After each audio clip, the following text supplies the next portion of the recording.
Est-ce qu'en créant justement The Bitcoin Society, est-ce que tu n'offres pas justement aux investisseurs cette guimauve immédiate qu'ils mangent tout de suite grâce au levier, grâce à la fiscalité, grâce au montage facile, au lieu de les inciter à se projeter plus profondément et d'être plus patient.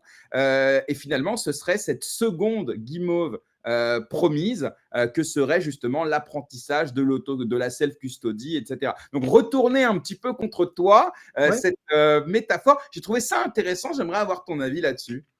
tout à fait. Donc, ça, la métaphore de la préférence temporelle, je vais juste expliquer 2 secondes ce que ça veut dire pour ceux qui ne comprennent pas. C'est-à-dire que tu as un enfant, il est dans une pièce, on lui donne une guimauve, on lui dit bah, soit tu la manges tout de suite, soit tu attends 15 minutes. Si tu attends 15 minutes sans la manger et que tu tiens le coup, tu en auras une deuxième. Donc, c'est savoir est-ce que tu veux profiter tout de suite ou attendre, en fait, privilégier le présent ou le futur. C'est une expérience comportementale qui permet de mettre en avant la préférence temporelle. Et c'était le début de ma keynote.